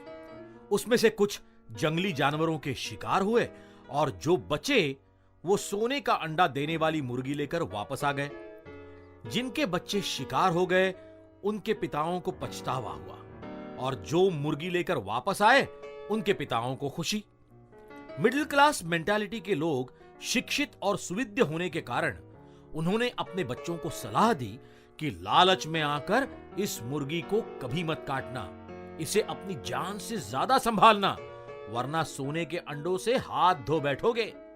ये सुनकर बच्चे मुर्गी से हर रोज एक सोने का अंडा लेते थे, उसे बेचकर अपना गुजारा करते थे और बाकी पूरा वक्त मुर्गी पर ध्यान देते थे ताकि उसे कुछ हो न जाए, वो बीमार न पड़ जाए, वो कहीं भाग न जाए, उसे कोई चुरा न ले जाए। वो उसे अपनी जान से भी ज्यादा संभालने लगे, इतना कि जैसे उसकी सुरक्षा के लिए ही उन्होंने जन्म लिया हो। वो जिंदगी को कभी सुख चैन से नहीं जी सके, क्योंकि हर वक्त उनके मन में मुर्गी के ना रहने का डर रहता था। और कुछ मिडिल क्लास बच्चों में इतना पेशेंस नहीं था। उन्होंने मुर्गी काटी तो नहीं, मगर वो बेच दी, ये सोचकर कि आराम से दिन कटेंगे। कुछ ही दिनों में वो बेचारे फिर से गरीब बन गए। ये हो गई मिडिल क्लास मेंटालिटी। अच्छा, अब उसी गांव में कुछ आलसी लोग भी थे। वो या तो नेतागिरी करते या फिर गुंडागर्दी। उन्होंने देखा कि कईयों के पास सोने का अंडा देने वाली मुर्गी है। जब गुंडागर्दी करने वालों ने अंडे चुराना शुरू कर दिया तो सब मिडिल क्लास पहुंचे नेताओं के पास फरियाद लेकर। नेताओं ने क्या किया कि जिनके पास कोई काम नहीं था और मुर्गी भी नहीं थी, ऐसे कुछ हट्टे कट्टे लोगों को दरोगा बना दिया। उनके लिए चौकियां बनाई और इन खर्चों के लिए मिडिल क्लास पर टैक्स लगा दिया और खुद सरकार बन बैठे। दरोगा चोरों को पकड़ते थे और जेल में डालते थे, इसलिए चोरों की जिंदगी में कभी सुख नहीं था। दरोगा के पास अंडे नहीं थे, इसलिए वो दुखी था। यहां नेता लोग भारी टैक्स वसूलते हैं, इसके लिए लोग उन्हें मन ही मन कोसते थे, हमेशा दूसरी सरकार लाने की और मौजूदा व्यवस्था बदलने की बात करते थे। इसीलिए नेताओं के भी दिन अच्छे नहीं थे, सभी असंतुष्ट थे। मगर ऐसा नहीं था कि गांव में कोई संतुष्ट नहीं था। वहां पर बहुत कम मगर रिच मेंटालिटी के लोग थे जो हर हाल में सुख ही सुख पाते थे। उन्होंने अपने बच्चों को बताया कि बच्चों, मिडिल क्लास लोगों को ऐसी मुर्गियां मिल रही हैं जो सोने का अंडा देती हैं, लेकिन तुम उनके पीछे मत भागो, क्योंकि उसमें जोखिम और मेहनत है। सोने का अंडा देने वाली मुर्गी के बजाय तुम वो अंडा पाने की कोशिश करो जो अंडा सोने की मुर्गी देगा। अगर मुर्गी सोने का अंडा देती है तो अंडा भी सोने की मुर्गी जरूर देगा, फिर वो मुर्गियां और सोने के अंडे देगी और ये सिलसिला शुरू ही रहेगा। रिच मेंटालिटी के बेटे ने ज्यादा पैसों का लालच देकर अंडे खरीदने शुरू किए। उन्होंने मिडिल क्लास के सामने यह शर्त रखी कि ज्यादा पैसे मिलेंगे, लेकिन 1 महीने बाद इससे उन्हें पैसों की लागत भी नहीं आई। जिन्हें शर्त मंजूर नहीं थी वो मुकर गए, लेकिन जिन्हें मंजूर थी वो राजी हो गए।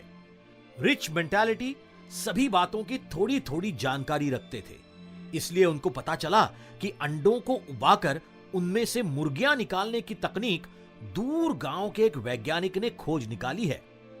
रिच बच्चों ने वहां जाकर उस वैज्ञानिक से वो तकनीक ले ली और उस वैज्ञानिक को बताया कि तकनीक को जांचने के बाद मुआवजा मिलेगा।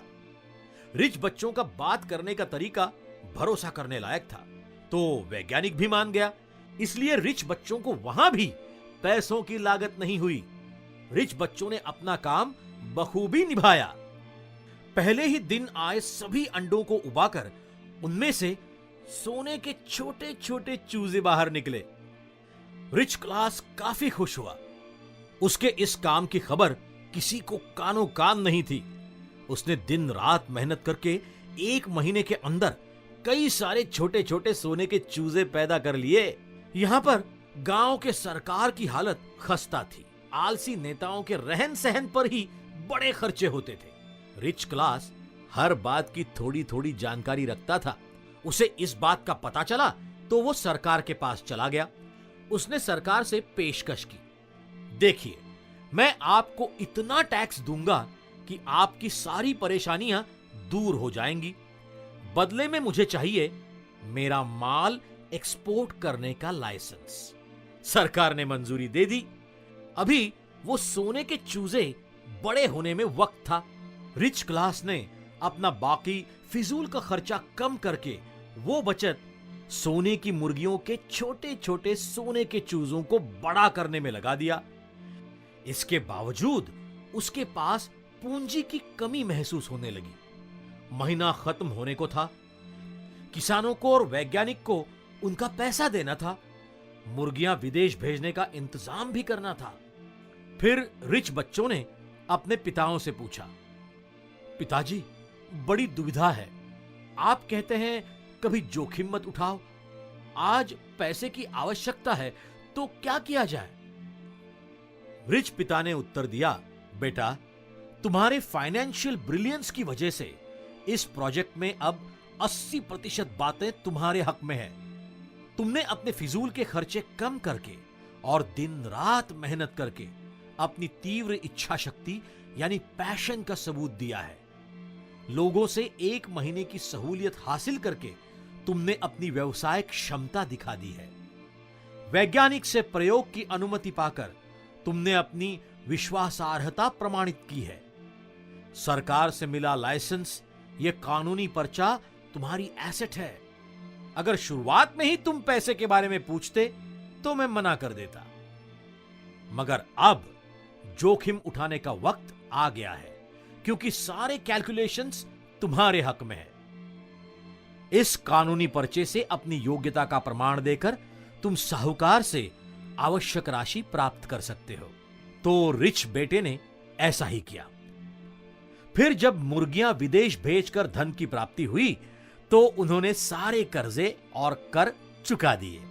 उसके बाद भी उनके पास इतनी राशि बची कि उन्होंने इस व्यवसाय को एक सुचारू सिस्टम में ढालकर अपनी ओर से हर एक काम के लिए लोगों को नियुक्त किया और अपने आप को काम से मुक्त कर लिया। यानी दिन रात के काम से रिटायरमेंट ले ली। इसके बाद मिला वक्त वो आजादी से और अपने तरीके से गुजारने लगे। साथ ही साथ व्यवसाय के ऐसे ही नए अवसर ढूंढने में वक्त का निवेश करने लगे। इसके बाद गांव में रिच मेंटालिटी के बच्चों की अमीरी के चर्चे होने लगे। कुछ लोग कहते थे कि वो नसीब वाले हैं, इसीलिए अमीर बने। कुछ लोग कहने लगे, अरे वो बुद्धिमान हैं, इसीलिए अमीर बने। कुछ जलनखोर इतना तक कह गए कि उन्होंने चीटिंग की, सरकार की और गरीब किसानों की हालत का फायदा उठाया, इसीलिए वो अमीर बने। कुछ कहने लगे कि उन्होंने जोखिम उठाया, इसीलिए अमीर बने। कुछ कहने लगे, नहीं नहीं, उनके पास पैसा था, इसीलिए पैसा लगाकर उन्होंने पैसा कमाया। मगर सिर्फ रिच बच्चों के पिताओं को मालूम था कि उनके बच्चों के अमीर बनने का राज है उन्हें मिला हुआ सही फाइनेंशियल एजुकेशन, जो कि रिच लोगों की इंटेलेक्चुअल एसेट है। दर्शकों, अब आप सोचिए कि इस कहानी से आप क्या सीखें। आज तक इस कहानी से मुर्गी का पेट कभी नहीं फाड़ना, यह मिडिल क्लास मेंटालिटी सीखी होगी, और सोने की मुर्गी यानी अपनी नौकरी या पेशे को सबसे बढ़कर प्रावधान देना, यही संस्कार ग्रहण किया होगा। मैं कैश गुरु अपेक्षा करता हूं कि इस कहानी से आज आप बहुत कुछ सीखे होंगे। इसमें से कुछ सीख चर्चा करने योग्य है। इन बातों पर अपने घर में अवश्य चर्चा करें। मिडिल क्लास मेंटालिटी ये बिना सोचे समझे जोखिम उठाने पर आमादा हो जाती है।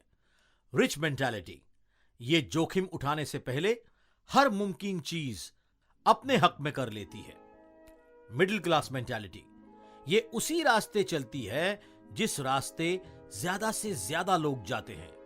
और रिच मेंटालिटी ये समय को मद्देनजर रखकर अपना अलग रास्ता ढूंढ लेती है। मिडिल क्लास मेंटालिटी सिस्टम को कोसती रहती है और हमेशा पूर्ण परिवर्तन चाहती है, whereas रिच मेंटालिटी हर सिस्टम से अपना और अपनी तरफ से सिस्टम का फायदा कराना जानती है। मिडिल क्लास मेंटालिटी, इन्हें टैक्स एक जुल्म और बोझ लगता है, बल्कि रिच मेंटालिटी को टैक्स अपनी तरक्की का जरिया लगता है। मिडिल क्लास मेंटालिटी अपना काम दूसरे किसी पर सौंपकर निश्चिंत नहीं हो सकती। रिच मेंटालिटी अपना काम दूसरों से करवाना जानती है। मिडिल क्लास मेंटालिटी एक ही काम में महारत हासिल करने में विश्वास रखते हैं और रिच मेंटालिटी अनेक कामों की और दुनिया में हो रहे बदलाव की थोड़ी थोड़ी जानकारी रखते हैं। मिडिल क्लास मेंटालिटी ये अपने खर्चे कम नहीं कर सकते, भले ही वो फिजूल के क्यों ना हो। इन्हें चाहिए इंस्टेंट सेटिस्फैक्शन। और रिच मेंटालिटी, अगर आगे अच्छे दिन आने वाले हैं तो ये अपने फिजूल के खर्चे कुछ दिनों के लिए सैक्रिफाइस कर सकते हैं। मिडिल क्लास मेंटालिटी ये ऐसे काम करते हैं जिसमें हमेशा जोखिम और मेहनत में बढ़ोतरी होती रहती है।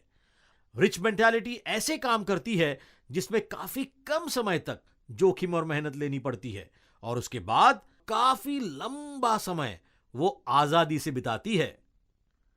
Middle class mentality fail to maintain long-term vision, whereas rich mentality makes short-term sacrifices to gain long-term success.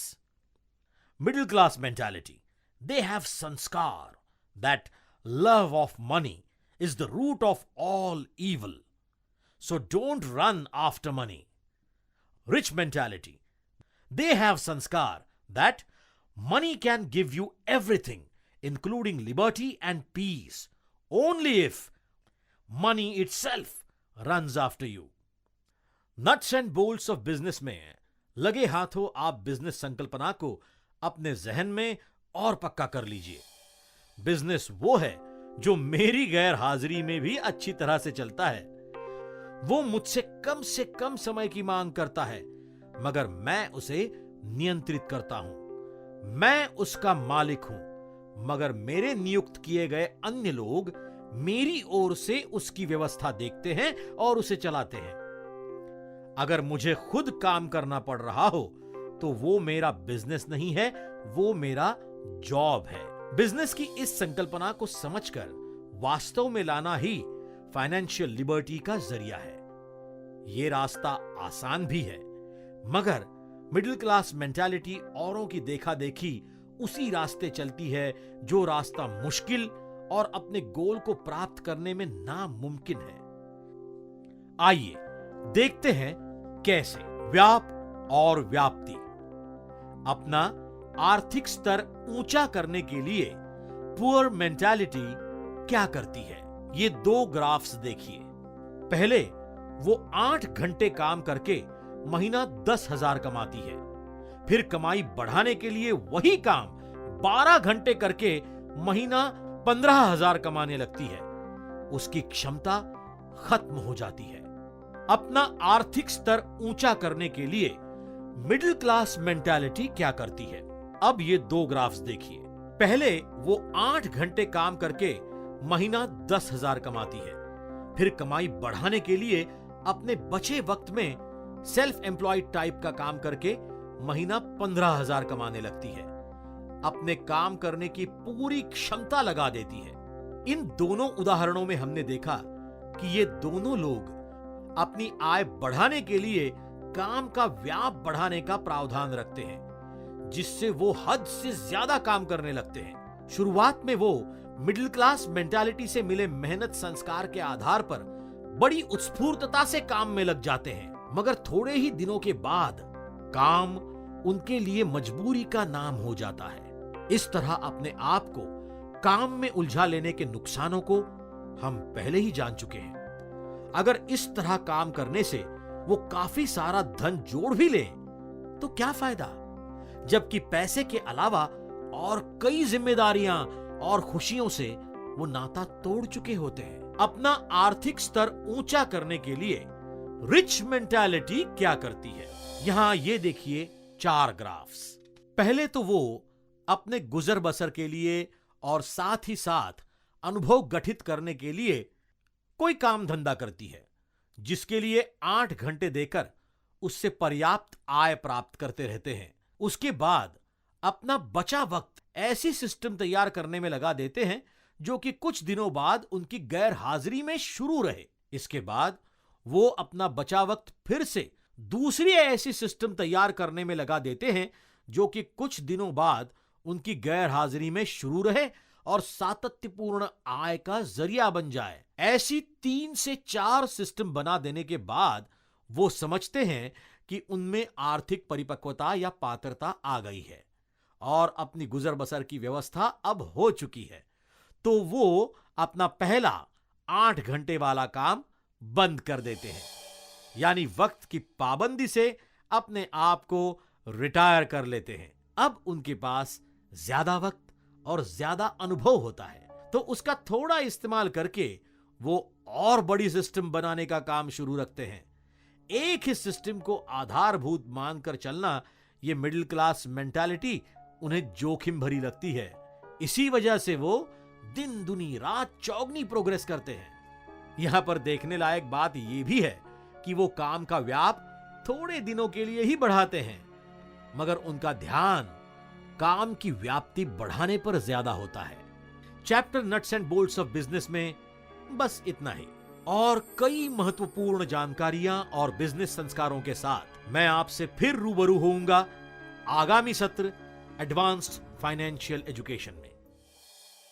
Chapter 10 switching over to new reality.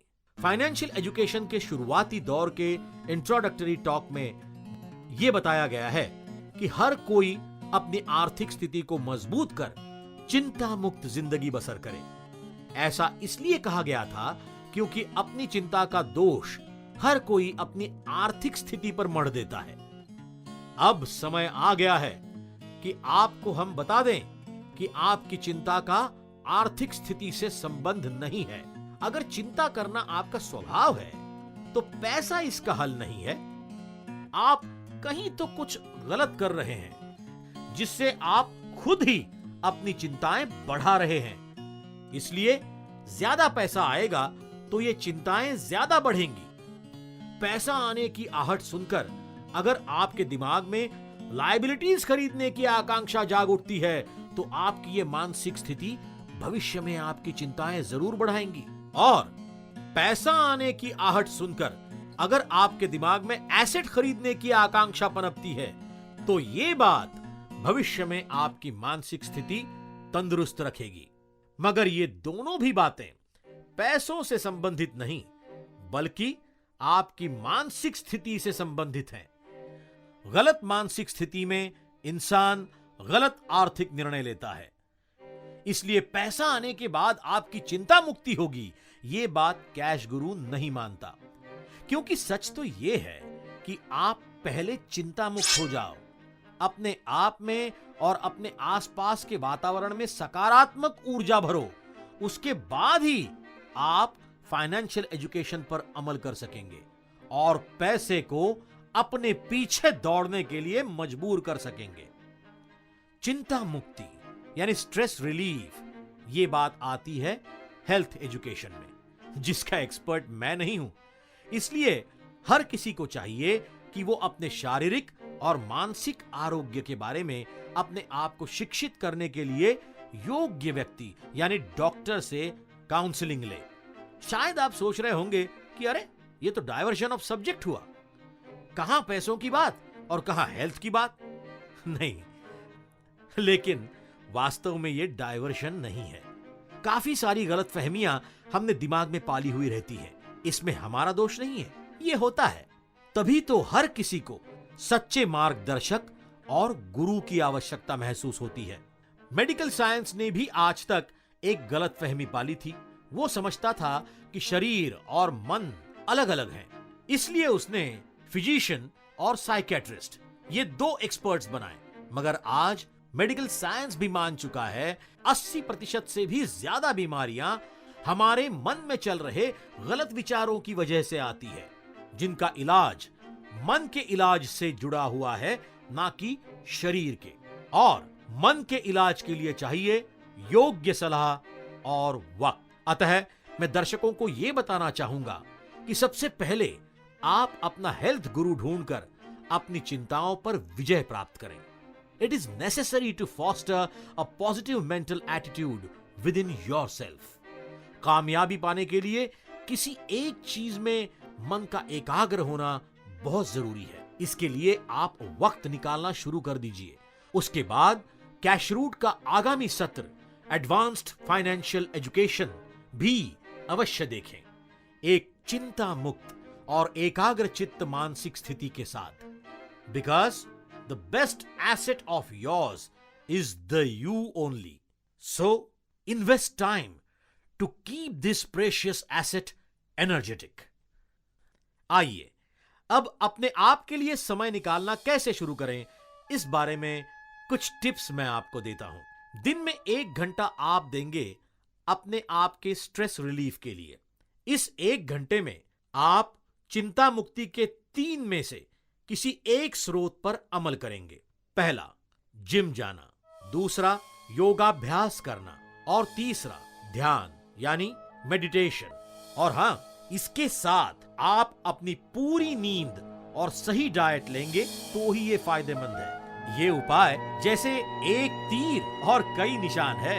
इसे स्ट्रेस रिलीफ तो होगा ही, साथ साथ इसके निरंतर अभ्यास से अनेक अद्भुत मानसिक शक्तियों का अनुभव आप अपने भीतर करने लगेंगे।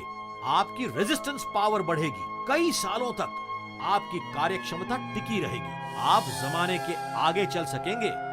ये बातें शायद मैं दोहरा रहा हूं, क्योंकि ये तो आपको पहले से ही पता है। मुझे ये भी पता है कि इस पर अमल करने के लिए आपके पास पर्याप्त वक्त नहीं है, मगर वास्तव में इस 1 घंटे का निवेश आपके दिन के 3 घंटे बढ़ा देता है। तो सोचिए, आपके जीवन के कितने घंटे बढ़ जाएंगे।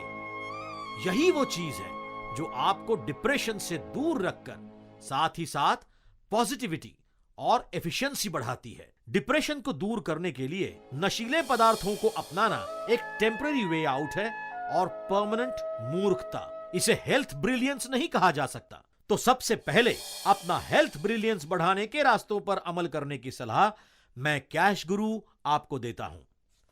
याद रखिए, आपका बॉस कभी आपको अमीर नहीं बनाएगा।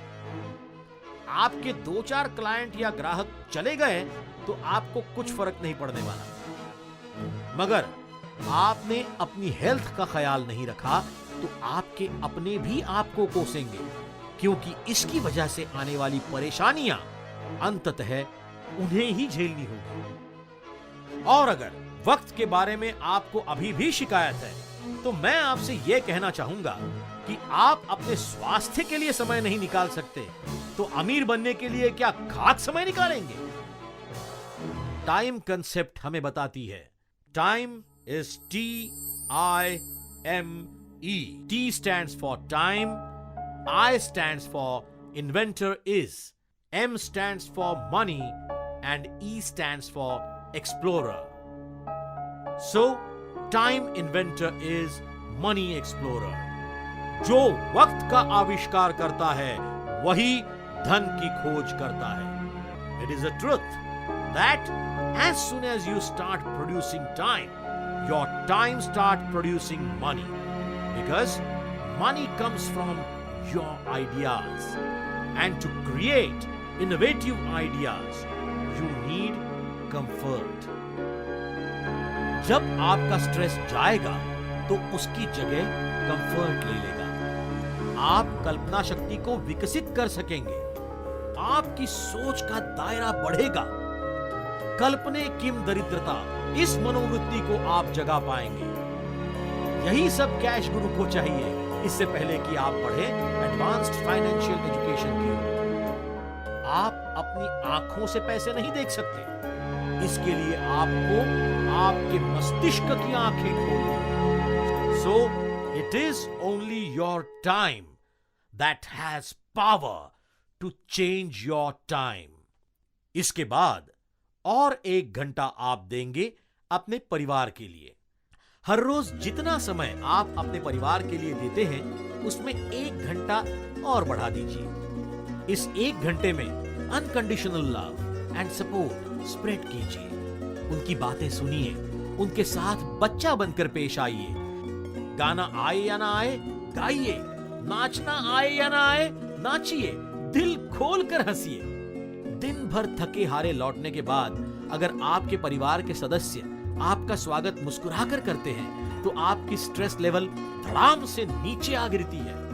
अगर आपके बच्चे छोटे हैं तो घर पर आते ही उन्हें गोद में उठा लीजिए। अगर बड़े हैं तो उनके गले मिलिए। हाँ, साथ में आपके जीवन साथी को न भूलिए, उसे भी अनकंडीशनली गले लगाइए। ऐसा करने से आप काफी मात्रा में पॉजिटिव एनर्जी स्प्रेड करेंगे और बदले में आप भी वैसी ही पॉजिटिव एनर्जी पाएंगे। इस तरह से अपने घर के वातावरण का सशक्तिकरण कीजिए। वैसे भी आजकल परिवार की व्याप्ति काफी कम हो चुकी है। अगर आप अपने परिवार का वातावरण इस तरह सशक्त नहीं रखेंगे तो भविष्य में परिवार एक संकल्पना बन के रह जाएगी, वास्तविकता नहीं। और तब पैसा कमाकर भी आप क्या पालेंगे? आदमी को पैसा कमाने की ऊर्जा एवं ताकत या तो अपने आप से मिलती है या परिवार के सदस्यों से। इसीलिए पैसा कमाने और खर्च करने के प्रोसेस में अपने परिवार को शामिल कर लेना चाहिए। बाहर वालों को ना सही, मगर परिवार वालों को अपनी सही आर्थिक स्थिति का ज्ञान करा देना चाहिए।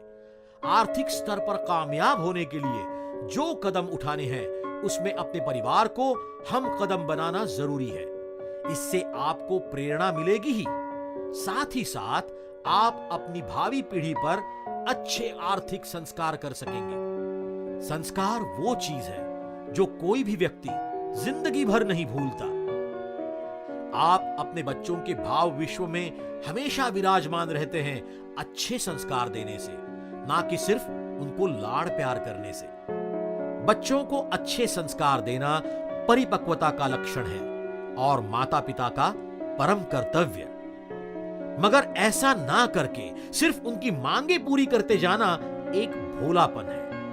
इससे अनेक माता पिता अपने बच्चों को गलत आर्थिक आदतें डाल देते हैं और उनके आत्मबल को कमजोर बना देते हैं। कई लोग कहते हैं कि हम अपने बच्चों के लिए हार्ड वर्क करते हैं और उनकी सारी इच्छाएं पूरी करते हैं। ये तो ठीक है, मगर उसके साथ आप अपने बच्चों के सामने हार्ड वर्क से अपने आप को खत्म करने का उदाहरण भी रखते हैं। वक्त बनते वो भी उसी राह पर चल पड़ते हैं अपने आप को खत्म करने के। सोचिए, अगर ऐसा हुआ तो फिर आपने अपने बच्चों के लिए सही मायने में क्या किया? ये सब बातें किसी को अंडररेट करने के लिए नहीं की जा रही हैं। ये बातें इसलिए की जा रही हैं क्योंकि हर परिवार के आर्थिक उलझनों की जड़ इसमें है। ये बातें इसलिए की जा रही हैं कि हर कोई आत्म संशोधन कर फिर उन्हीं आर्थिक गलतियों को बार बार दोहराने से बाज आए। ये बातें इसलिए भी की जा रही हैं क्योंकि बहुत बार ऐसा होता है कि परिवार के सदस्यों की फाइनेंशियल वेवलेंथ आपस में मैच नहीं होती। हर सदस्य की फाइनेंशियल फिलॉसफी अलग अलग होती है, जबकि कानूनी मार्ग से फाइनेंशियल कामयाबी का रास्ता एक ही है और वो है प्रॉपर फाइनेंशियल एजुकेशन। तो इस तरह आप अपने 2 घंटे निवेश करें। अगर आप आर्थिक उलझनों से सदा के लिए बाहर निकलना चाहते हैं तो वक्त का सही इस्तेमाल जरूरी है। अपने बच्चों को यह संस्कार देने से पहले खुद आपको वो साबित भी करना होगा। ये 2 घंटे की फिलॉसफी आपको बताने के पीछे उद्देश्य यह है कि आप पहले अंडर अचीवर बने। किसी भी बड़े ध्येय तक पहुंचने के लिए छोटी छोटी स्टेप्स बनाकर एक एक स्टेप को अचीव करते जाना, इसे अंडर अचीवर होना कहते हैं। इससे स्टेप बाय स्टेप कॉन्फिडेंस बढ़ता है और निराशा का सामना नहीं करना पड़ता। इसे बेबी स्टेप्स भी कहते हैं। बेसिक फाइनेंशियल एजुकेशन में आपको प्रॉपर फाइनेंशियल माइंडसेट देने की शिक्षा प्रदान की गई है। आपके जहन में बसे विपरीत विचारों को नष्ट करने की वैचारिक शक्ति दी गई है। फाइनेंशियल वर्ल्ड में बहुतों की गाड़ी रिवर्स गियर में होती है, जिसे न्यूट्रल में लाने की सीख दी गई है। With the help of all these analysis, Cash Guru has given you a financial head start. I do not show you the route you have to go, but I furnish you an idea about right direction that will make you easy to choose your own route of financial liberty. इसी सोच को आगे बढ़ाते हुए आगामी सत्र advanced financial education में आपकी गाड़ी प्लस गियर में चलाने की चर्चा हम करेंगे। काफी लोग गले तक कर्जे में डूबे हुए होते हैं। अपना कैश फ्लो कंट्रोल करके फाइनेंशियल ब्रिलियंस के जरिए उसमें से बाहर निकलकर तरक्की के रास्ते पर चलने की चर्चा भी हम इसमें करेंगे। आखिर में आगामी सत्र की झलक दिखाकर और एक छोटा सा क्लू देकर मैं कैश गुरु आपसे अनुमति लेना चाहूंगा। हम सभी जानते हैं कि अर्थशास्त्र के बेसिक नियमों के अनुसार पैसे का नए से उत्पादन नहीं होता, वो सिर्फ एक हाथ से दूसरे हाथ और एक जगह से दूसरी जगह हस्तांतरित होता है। Someone's earning is someone's spending and someone's spending is someone's earning. If you are a general category person, that is an employee, only one person is spending for you, that is your employer. If you are a rewarding person, that is self-employed or trader, then a select number of clients or customers are spending for you. And if you are an optimistic person, that is a businessman, then a large number of people are spending for you. Here's the half clue. What you can do so that a large number of people will spend for you. Further, if you are a wealthy person, that is an investor, then many businesses are paying for you. Most possibly, you are not in this category. So, here's the complete clue. What you can do so that a large number of people will spend for you with an investment of as less as you can. So, order your passion to start achieving big goals from almost zero. And of course, the next VCD will help you transform your potential into your financial success. Conclude.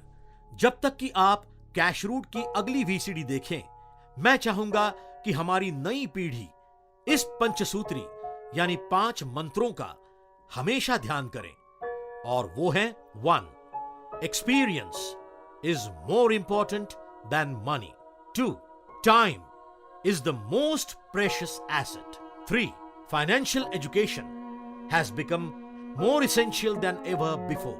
4. It's okay if you work hard for survival. However, work smart for the future. 5.